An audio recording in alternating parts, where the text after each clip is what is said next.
अस्सलाम वालेकुम नाज़रीन, शान टीवी के प्राइम टाइम में आपका इस्तकबाल है। मैं अफरा जबीन, पेश है आज की ताज़ा खबरें और नई जानकारियाँ। मगरबी बंगाल में बीजेपी की जीत के बाद से हालात बेकाबू हो गए हैं। मगरबी बंगाल में बीजेपी का सबसे बड़ा चेहरा शुवेंदु अधिकारी के पर्सनल असिस्टेंट को गोली मारकर एक रोज कबल हलाक कर दिया गया है।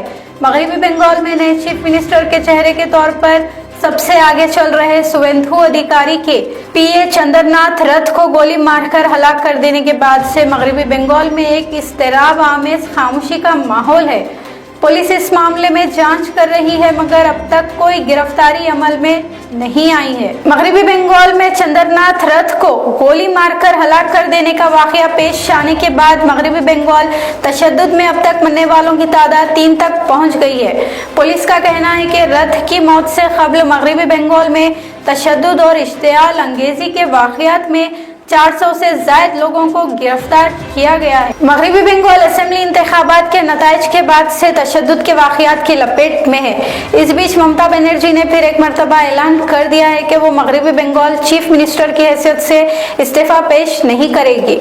ममता ने कहा कि अगर वो रियासत में सदर राज नाफिज करते हैं तो करने दें, मगर वो अपना इस्तीफा पेश नहीं करेंगी। उधर तमिलनाडु में अजीब सियासी हलचल का सिलसिला जारी है। विजय की पार्टी टीवी के रियासत की सबसे बड़ी सियासी जमात बनकर उभरने के बावजूद गवर्नर तमिलनाडु विजय को हुकूमत की तश्कील देने के लिए अब तक मदऊ नहीं किया है। तमिलनाडु की सियासी जमातों ने, जिसमें डीएमके, एमएनएम, वीसीके और सीपीआई भी शामिल है, गवर्नर तमिलनाडु के इस इक़दाम की सख्त अल्फाजों में मजम्मत की और कहा कि गवर्नर का इक़दाम जमहूरियत के खिलाफ वर्जी है। Chief air marshal Awadhesh Bharti ने खुलासा किया कि ऑपरेशन सिंदूर के दौरान हिंदुस्तानी फिजाइया ने पाकिस्तान के 13 जंगी जहाज और 11 एयरफील्ड्स को मार गिराया है।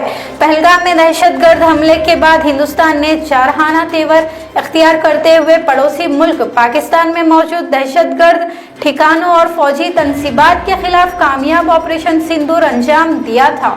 फिल्मी अदाकार प्रकाश राज ने भी गवर्नर तमिलनाडु की जानिब से टीवी के हुकूमत की रियासत में तश्कील पर रुकावटें खड़े करने और जमहूरी उसूलों के साथ खिलवाड़ का इल्जाम आयद किया।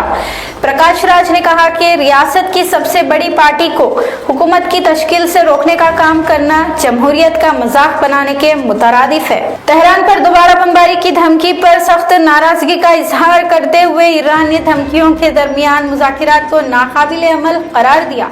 ईरान ने अमेरिका के 14 नुकाती अमन मुज़ाकिरात का जायजा लेने और पाकिस्तान के सालिसों के हवाले अपना जवाब बहुत जल्द अरसाल करने की बात कही है। अमेरिकी सदर डोनाल्ड ट्रंप ने भी ईरान के साथ बेहतर अंदाज की बातचीत का दावा पेश किया है। ट्रंप ने तवक्को भी जाहिर की है कि बहुत जल्द कोई मुआहिदा हो जाएगा, मगर अहम बात यह है कि धमकियों के दरमियान क्या ईरान मुज़ाकिरात के लिए रजा होगा। मुज़ाकिरात की सारी कोशिश में सालिसों के लिए बड़ी परेशानियों का सामना है। मशरिकी वस्ता में अमन मुज़ाकिरात का अमल तेज होने के साथ ही आलमी मार्केट में तेल की कीमतों में कमी आई है। ट्रंप की जानिब से जंग खत्म करने की मनसूबा साजी और ईरान की जानिब से आबना हुर्मुज़ को बहाल करने की कोशिशों के दरमियान तेल की आलमी मार्केट में खाम तेल की फी बैरल कीमत में गिरावट आई है। नाजरीन, प्राइम टाइम का सिलसिला यहीं पर खत्म होता है। अफरा जबीन और शान टीवी की सारी टीम को दें इजाजत।